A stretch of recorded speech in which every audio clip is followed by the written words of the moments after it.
What's going on, guys? Is your car hood not shutting properly? No matter how hard you slam it down, it just won't close?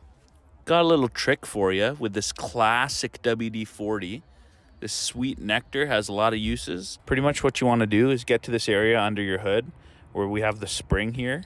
So you just want to sauce it with WD-40, bud. Just give her a lot of love with WD-40.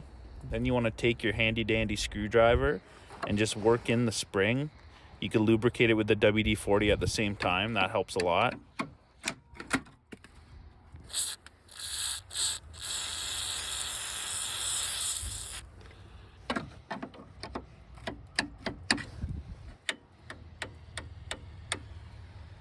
After that, you should be able to shut your hood and it'll line up nice and sweet.